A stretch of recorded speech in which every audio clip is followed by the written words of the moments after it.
This son abandoned his mother with good intentions years ago, trying to achieve his goal. He started a successful business, became a millionaire, and reached his destination. But when he returned to his mother, she immediately called the police on him because this kind of behavior was unacceptable to her. "We have to call the police," Oliver said when he snapped out of his daze. After the call was made, they could hear the sirens coming increasingly closer, and a few minutes later, the police arrived. Oliver and Hazel were The police didn't find any evidence and found it weird that only one of the two paintings was stolen, and it became even more curious when an expert came by.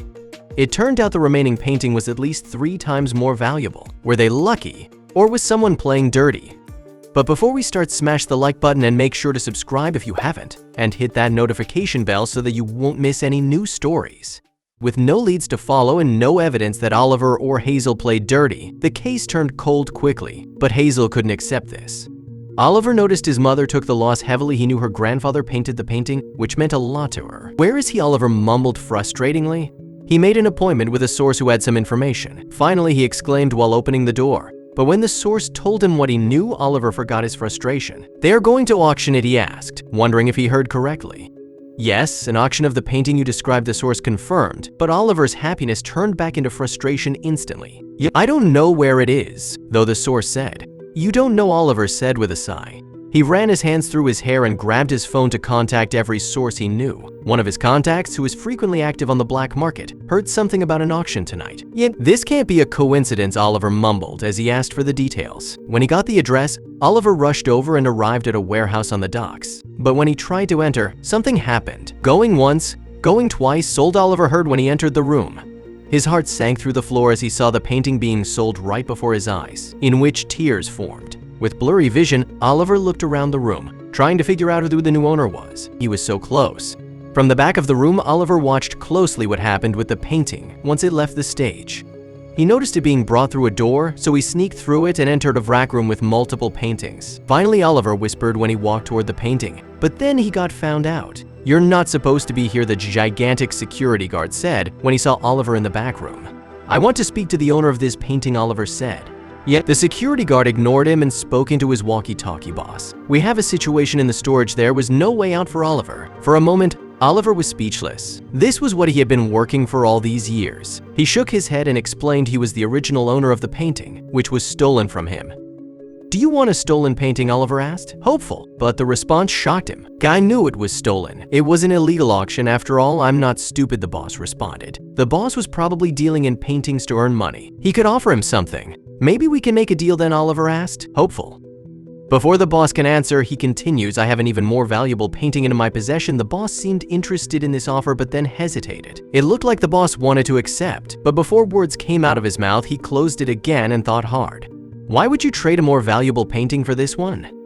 "My grandfather painted that painting. It has a lot of emotional value for me and my mother. I want it back at all costs." The boss laughed deviously. "We will do it on my terms. Leave your info," the boss snarled. Oliver happily obliged, not realizing it may be a mistake. His euphoric feeling carried him back home, where he realized something. "Home," he whispered to himself. "I can go home." Oliver hadn't gone home since he left it years ago. He promised his mother he would find the painting and return it to her.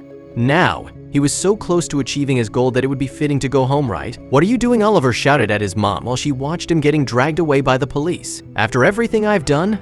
"I don't get it." He resisted as much as he could, but soon realized this would only worsen things. When the officers explained what was happening, he didn't believe it. "You're under arrest for stealing valuable property belonging to your mother," one officer said. Oliver couldn't believe what he was hearing. It caught him by so much surprise he almost choked on his breath. "I did," what he managed to say. "Your mother filed a report saying you sold a painting to fund your business." What? Oliver's voice echoed through the room. He felt betrayed. "I will show you everything," he said before getting all the files needed to prove his business was legit. Over the years, he kept his books clean, and the police realized quickly he didn't sell the painting to fund his company. "There is one more thing," though Oliver confessed it. After thinking about it, the most logical thing for him to do was come clean about his deal. "I made a deal with an illegal art dealer," he said, while mentally preparing for another interrogation. But he couldn't have prepared for how the officers responded. "What kind of deal?" one of them asked. Oliver was momentarily speechless as he tried to process what was happening. "What kind of deal?" he repeated, and then explained how he went to an illegal auction and confronted this boss to make a deal with him. "He was a fat and bald guy, and he will contact me," Oliver said, but then the police interrupted him. "We don't want the boss." "We want the thieves," an officer said. Oliver stared at him blankly. The officer saw his facial expression and said, "We want to take the root of the problem." Oliver felt his hope leave his body. He didn't know anything about the thieves. "I can't help with that," he said dimly, but he didn't realize how wrong he was because the police already thought about the perfect way to help them. "You just have to go to the meeting," the officers said. So Oliver sat and waited for the boss to contact him, and when that happened, the police wired him up. He drove through the villa's gate with the painting in the back of the van. "Let's do this, welcome." The boss greeted him with a big smile. He was ready to deal. The boss double-crossed him. His hope evaporated, but then he realized this was the best thing that could have happened. Due to him wearing wires, the police now got solid evidence, and before he could finish the thought, the officers entered the villa. "Hands up," multiple voices shouted, which became hazy moments later. Oliver entered his own world, focused on the paintings. He did it. "I finally did it," he said, his voice breaking a little while walking toward the painting. It looked like the world was moving in slow motion. It had been years since he last saw this painting from this close. Oliver smiled widely, running his fingers over the picture frame, but that smile suddenly faded. It can't be. Then his vision became blurry due to the tears forming in his eyes. The signature of his great-grandfather was forged. It didn't take long for the boss to take a deal and tell everything he knew. So moments later, Oliver accompanied the police to the supposed warehouse of the thieves. But when they arrived, two figures approached the warehouse. It was very dark near the warehouse, but it looked like the two figures had something big with them under a cloth. It had to be the painting. Oliver stood up from excitement, but the officer pulled him down immediately. Oliver was overwhelmed with joy, but when he watched the thieves being handcuffed, he suddenly felt a wave of anger inside him. "Were you the ones who stole it? How did you do it?" To his surprise, he didn't have to wait very long for answers. Due to the boss's testimony, the police got solid evidence against the thieves, so they confessed quickly. But they didn't account for Oliver, who was obsessively looking out for the painting.